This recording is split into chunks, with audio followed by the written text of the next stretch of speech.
You're listening to HowStreet.com radio, available online at TalkDigitalNetwork.com. Welcome to HowStreet.com radio, the online source for market opinions. Here is Jim Goddard. My guest is Danielle Park, editor of the popular blog Juggling Dynamite and president of Venable Park Investment Counsel Incorporated. We'll speak to Danielle right after this. I'm Larry Ray, President and CEO of American Manganese, Inc., listed on the TSX Venture, ticker symbol AMY, A-M-Y, with proprietary patents in the U.S., China, and South Africa. Our focus is on recycling lithium-ion batteries for electric vehicles. China recently legislated the responsibility for recycling onto their electric vehicle manufacturers and importers. For more information, please visit AmericanManganeseInc.com or phone me, Larry Ray, at 778-574-4444. We're speaking with Danielle Park. Danielle, I noticed that the Liberal government has probably done the best job I've ever seen of a government following up on its promises, but something buried in the back of the budget was how to get Canadians to bail out banks. They call it bail-ins now. A lot of people are jumping on them. But is it really a Trudeau government thing? No, so a lot of people have been writing me and asking me to comment, and I haven't got around to written an article yet about it, but the thing that is being, I think, missed in this is that, first of all, this is not a Liberal initiative. This was something that was proposed by the Harper government back in 2014, before the election, and it is it's not a new thing. In other words, it's not about depositors having to bail in suddenly banks if banks get into solvency issues, because that was always the case. There was always a risk that deposit holders would get hit.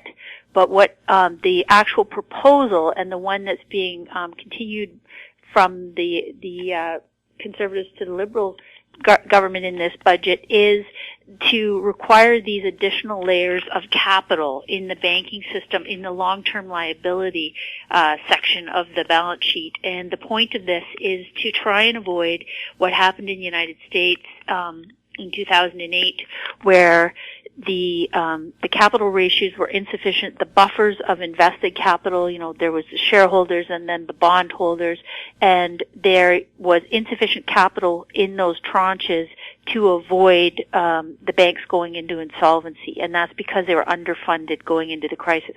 And so what's happened, both with the Dodd-Frank in 2010 and some of the requirements that have been implemented in the U.S. banking system there, but also in Canada, there was these additional tiers of capital that were required in the Canadian banking system, and they were essentially two different kinds of preferred shares. It was one, and debt that was contingent or convertible into equity. And that is, again, if a bank gets into financial trouble such that they are going towards insolvency, the idea is that they have to turn to their bondholders, first their shareholders and then their bondholders, and that certain levels of this capital will convert to equity immediately, and that will reduce the debt ratios that the bank is carrying and reduce its requirement to fund the payments on the debt that converts or on the preferred shares that convert. So actually it's a buffer they're trying to increase to protect deposit holders and ultimately taxpayers from requiring these massive bail-ins. And people have been, I saw some video that someone sent me comparing, where the guy was comparing this to what happened in Cyprus and saying, do you remember in Cyprus the depositor holders had to bail in, and that was, so undemocratic and awful, etc. The fact, though, that's being missed there is that what went wrong in Cyprus was, yes, there was too low a capital ratios heading into their crunch, but also that many bondholders who were, Russian and various elites in the world didn't want to take their losses or lumps that were required, and so they were allowed to take capital out of the system before the average bearer even had a chance. And so that was the scenario that we want to try and avoid having that capability in other countries, and certainly in Canada. In other words, if there's a banking crunch coming, we don't want to have bondholders say that they are not required to take losses on their investment in advance of taxpayers and deposit holders. So that's really it. They're trying to beef up the capital structure to protect it from solvency risks and therefore to protect it from needing government funds to bail it out. Wow, those wascally Russians taking out their money. Of course, they ran back to Moscow with it, where the ruble became worth a lot less. Right. Well, it's happened all over the world in different times, and there's always this preferential treatment given to some parties, who try and get capital out of the system ahead of other people. But anyway, so what I'm trying to say is this initiative is actually constructive, and it's not something snuck in by the Liberals just in the last little bit, and it's not a new scenario where suddenly deposit holders are at risk. The reality is that people have been unaware and blind to the fact that there's this kind of risk in the banking system for many years now, but it's always been there. Danielle, we haven't had a chance to chat since the federal budget was brought in Canada. What do you think of the idea of running $30 billion deficits for the next 5 years? Well, I think it's I'm a fiscal conservative, so I'm never happy with debt. I always like people to run balanced budgets. I always recommend it for households that they avoid debt at all costs. For corporations, I've seen in, my many years of doing consulting work and managing different kinds of businesses that the art of it is to keep your leverage or debt very low so that you're one of the people that's in a position of strength to buy when others are weak and that sort of thing. So, generally speaking, I don't like running deficits of any kind. The reality is, though, that with the collapse in commodities and the ill-preparedness of the economy heading into this end of the secular commodity cycle, which, by the way, let's not forget the Conservative government was at the helm of for, 10 years before the Liberals got there, and that during that decade they should have been doing things to prepare and diversify the economy, and they didn't. So this is not a question of a government at fault here. Basically, they're all traditionally horrible at seeing the future and adjusting policies for what's coming at us. They're all sort of happy to, live in the moment and pretend like that is going to be an indefinite state of affairs. So what happened here is we had the end of the commodities supercycle, the bust that happened in the last 18 months, in particular with the price of oil, and that left gapping holes in the revenue expectations. So whatever government would have been in charge today, they would have had these problems. Now, the response, you can have the deficit spending, idea of we need to invest in infrastructure and retrofitting the economy, and we have to issue debt to do that.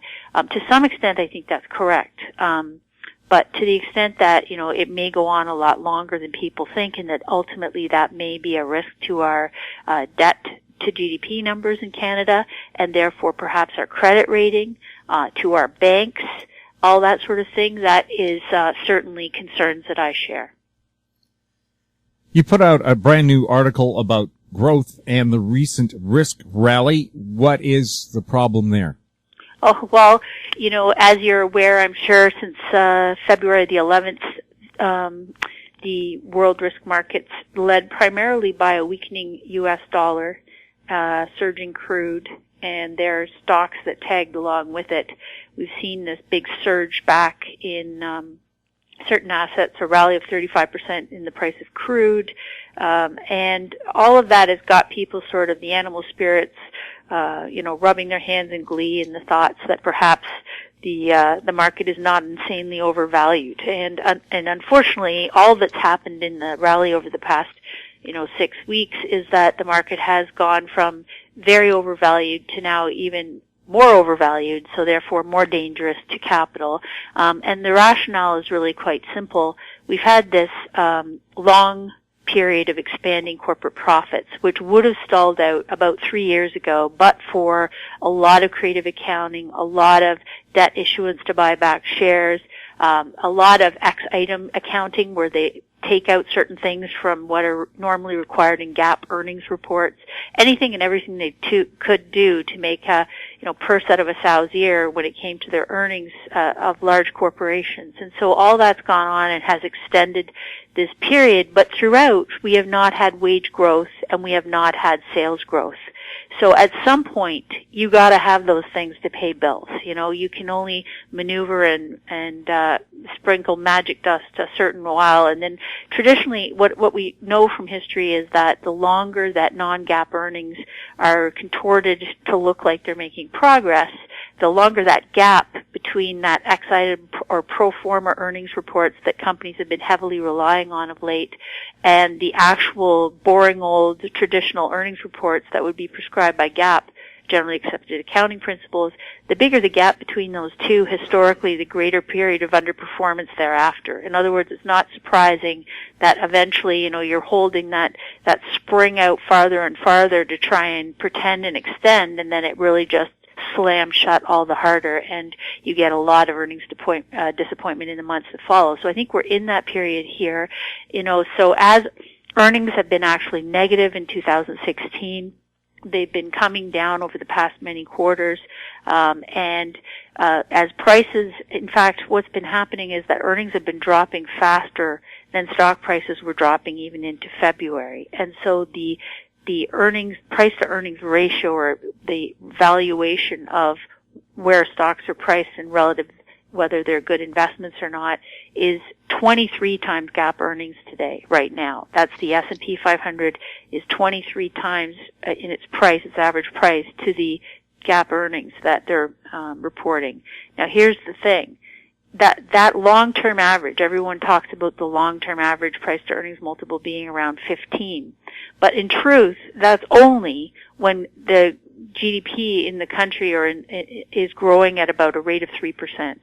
Well, guess what, Jim? Today we're growing at somewhere less than 2%. And in that type of a model, the average historical PE has been much more around 10 or 11, not anywhere close to the current 23. So it just really gives you a sense of how insane this period has been, how overinflated everything has become on QE and liquidity and pumps and speeches from central bankers. And all of it has come to naught because the growth hasn't taken off the way they kept promising. Euro area inflation is back to zero as of this week. The Atlanta Fed GDP Now forecast that came out on the 24th was for 0.6 for annualized GDP growth in America, and tomorrow we get the update again. So the data has all been pretty much universally negative since February, and yet you've had this rebound in stocks. But as I say, the primary driver there, I think, is this retracement from the tough talk of the central bank in the United States in the past many months, who kept promising they were going to be raising rates, because they kept telling everyone that the economy was so much better than we all perceived. And so they kept promising they'd raise rates. Well, what happens? They raise it once, 0.25, fractional in their range, fractional increase in their range, and then they chicken out this month again because they say that the data is disturbing and worrying and all that. So just that, reflex drop in the U.S. dollar when the realization hit that they weren't going to raise rates probably for a while longer here, spurred a rally in crude, and then stocks go along for that ride. But I really don't think it's sustainable. Nothing has improved, and in fact, as I said, the valuation gaps have just got that much wider. So for those who are patiently waiting for some truth police to arrive and some, price discovery to hit here, I think that we're likely to get another good phase of it in the not too distant future. In fact, it may be starting any moment here. This is the end of the month today. You might see some sort of last minute shuffling around, but I think that the good news story is not panning out the way stocks have priced by any stretch. The Canadian dollar is around 77 cents U.S. Is this more of a case of the U.S. dollar falling than the Canadian dollar climbing? Yes, I think that that's precisely it. It was a function of both, but they're actually connected, right? They're almost like all different sides of the cube, because as the U.S. dollar weakened on revelation that the Fed wasn't going to be hiking rates, you had this rebound in oil and commodities, and of course the Canadian dollar goes along for that ride. That's been a long established relationship in the past many years, and So as the U.S. dollar weakened, the Canadian dollar rallied, both in response to the uptick in oil and also on a relative basis to the U.S. dollar. But I think, again, if we get this next leg lower, if the $40 range proves to be resistance now for WTI crude, the $40 range is now overhead resistance. If we get the next leg down in that, you're going to see the Canadian dollar very likely tag along for that ride, as you will see further stress in energy and related sectors. You will see further stress in our banking sector. You will see more layoffs in Canada, more pressure from our household debt levels. So I think, we've really built ourselves a perfect storm here of negative headwinds, especially in Canada. And, the deficit spending by the government, although it will no doubt be useful to some people as, some sort of safety buffers in there, I don't think it's going to be sufficient to offset the magnitude of this decline, as I say, at the end of a secular boom, and that the end of a secular boom being something that will not be coming back for several years. And, interesting on this topic of oil and whether 40 is upside resistance at this point, we're sitting today, Jim, with the highest oil inventories we've had in over 80 years in the world, just as we have things that are such remarkable developments. For example, India announced this month. Okay, so this is the second highest population on the planet. The country of India announced that they will be moving to 100% electric cars between now and 2050. 2050 or 2030. Anyway, the point is 2030. So they're making a very concerted effort to go in that direction. You have the story of the Tesla sedan, the Model S, that's got everyone lining up around blocks today. The Model 3 is coming out in late 2016, early 2017. That's the $35,000 model, and all over Asia, Europe, Canada, the United States, you've got thousands of people lining up to put their $1,000 deposit down to buy this vehicle. So I think what people are maybe missing about why this is such a fundamental shift is that we've been talking for a long time about income inequality and how there's been a concentration of wealth in certain people who have direct access to certain publicly traded corporations and who have been the benefactor of the financialization that's gone on over the last 15 years and the Fed's intervention and all that. But here is a way, I believe, that will affect a rebalancing of income in the economy. So we definitely need to find some way to get wage growth because, as I say, at some point you got to have customers who can buy things, and that means you need to have wage growth, and for companies that means they need to have sales growth to be able to afford to grow and invest. But one of the ways to redistribute income in the economy is to take it away from the status quo, large oil, energy, and automakers, for example, and have dollars stay in the pockets of households and consumers. And the electric car is definitely one of those ways, because not only are you saving the cash flow for gas, which is, by the way, how India is proposing that these cars be financed, that the cars are bought and the people pay them monthly from the savings in gas. It's not just gas, but it's also the huge savings on repairs and maintenance. And so that is a way to put dollars directly into the pockets of people and to take it away from the companies that have been the benefactors of the ICE engines and the fossil fuel boom over the last 150 years. We'll have more with Danielle Park right after the break. I'm Larry Ray, President and CEO of American Manganese, Inc., listed on the TSX Venture, ticker symbol AMY, A-M-Y, with proprietary patents in the U.S., China, and South Africa. Our focus is on recycling lithium-ion batteries for electric vehicles. China recently legislated the responsibility for recycling onto their electric vehicle manufacturers and importers. For more information, please visit AmericanManganeseInc.com or phone me, Larry Ray, at 778-574-4444. Unbelievable harmony, spectacular performance, the ultimate tribute to the Everly Brothers and Simon and Garfunkel. Bird Dog and the Vintage Electric Band coming to Mission, White Rock, West Vancouver. Buy online and save at ontourtickets.com. Welcome back. We're speaking with Danielle Park. Can you tell us if the government has any idea what this deficit will end up like, and how will we pay it if it's run up at $30 billion a year for the next 5 years? Well, they're dealing with, as I say, kind of a moving train wreck at the moment in terms of the imploding revenue side. So it's very difficult for them. We know that we have a really good sense of what the expense side looks like, and frankly, it's not very good. We have a declining workforce population based on demographics. We have rising healthcare costs and benefits that go with that aging population, and we have, less.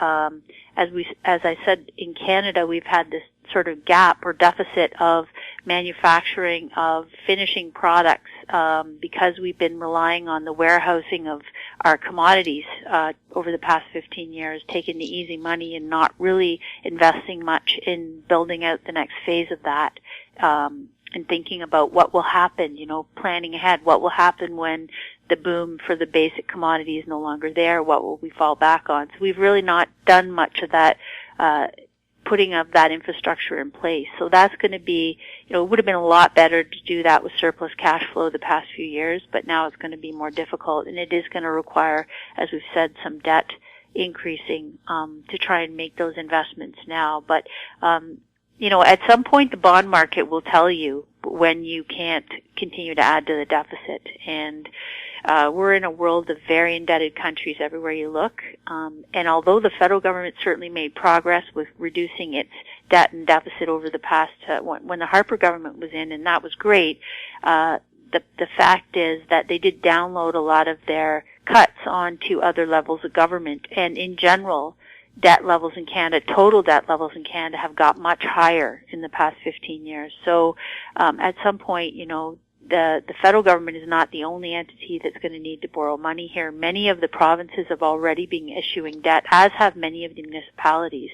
So this is a very widespread need for cash flow that's all throughout the country. And, we have to be, what we've done really wrong, Jim, is we knew, as I say, the demographic picture was something actuaries could draw charts and lines to show you essentially what it was going to look like. And knowing that, the home buying or home needing population really peaked in about 1995 in Canada. So this whole obsession that we've doubled down in the last 20 years and overbuilt the real estate sector, both in the commercial and in residential space, has really been a misallocation of our resources and a waste of our money, because now first of all, we didn't really have the money to do that. We did it all with debt. That's why we have so much consumer and household debt and commercial debt, everything in Canada today. Not only that, but now we've got this overbuild of supply and inventory at a time when the population is in the downsizing side of the equation. So we really didn't do well with our great cash flow. We acted like every sort of nouveau riche person who comes into a booming business time. They tend to do the wrong things with their capital. They tend to increase debt and build out, non-productive assets rather than build up savings and invest in things that are going to bring cash flow later. So I'm afraid we kind of really bungled the whole thing, and now we're going to have to figure out ways to sort of recycle, reuse, and condense and bring everything sort of back down in line with where our wage income and affordability actually is. So this adjustment's going to take a long time, and it's not going to be super comfortable, but, I think that sober heads are going to have to manage throughout. And this whole, black and white of this is because it's a liberal or a conservative government stuff, that's the nonsense. That's the party line from both sides that keeps people focused on perfectly meaningless discussions. What we really have to do is go back to basics and look at what we can do with what cash flow we have, how we can get rid of some of the debt that we have, because the demographics and the debt are going to be far greater in terms of weight on growth and on our investment capacity than anything else that central banks or governments or anyone is going to be able to offset. So we really have to just work through this all. It's going to take time. It's not a quick fix. And that's the truth. Danielle, you warned some time ago about the dangers of these long-term car loans, 8-9 years in some cases. Well, in the U.S. now, they have a 5% car loan default rate, the highest it's been in 20 years. Well, there's no magic there, Jim. It makes perfect sense. The issuance of subprime debt, the securitization of, sketchy loans for vehicles and leases over the past, certainly since 2008, they really just took the subprime loan mortgage model that was the epicenter of the 2008 housing crisis, and they just moved that over to vehicles. And it was the, genius of how to get everyone buying cars to help stimulate the economy, except that the people that were buying them shouldn't have been buying them. They didn't have the wage growth to afford the expenditure. And in many cases, they were doing these insane things, just like we saw in that subprime housing debacle, where you get into this lease or loan for 3 years, and then you go back and you trade up your car, and they just add more to the debt you already had. So instead of instead of in the good old days when you'd go buy a car for a 3 or 4 year loan and you'd pay it off over 3 or 4 years, and the longevity of the vehicle might be 10, you would actually have a savings of cash flow at some point where you've invested in an asset that will serve you longer than you're still paying it. So that was a sort of productive thing to do if it helped you get to work and it helped you, earn a living and that sort of thing. We've done the opposite the past 5 years, where they've kept extending and pretending these loans. And as the available pool of people shrunk, they just kept making it easier and easier to give these loans out to anyone with a pulse. No, liar's loans, no need to prove income, all that stuff that we saw in the housing bubble, we've seen now in the housing market, in the car market. So, it's not going to be pretty there either, because we already know that many people are having to walk away from their cars, or, the repo companies can't keep up with the amount of vehicles they're supposed to repossess. It's going to get ugly here for a while, for sure. Danielle, thank you very much for chatting with us. Thank you, Jim. My guest has been Danielle Park, editor of the popular blog Juggling Dynamite. You're listening to HowStreet.com radio. Find us on Twitter at TalkDigitalNet. Our YouTube channel is Talk Digital Network. You can forward comments or questions to info@HowStreet.com. I'm Jim Goddard. Thanks for listening. Comments made on HowStreet.com radio are an expression of opinion only and should not be construed in any matter whatsoever as recommendations to buy or sell any financial instrument at any time. Available online at TalkDigitalNetwork.com. HowStreet.com radio is a production of HowStreet Media Incorporated.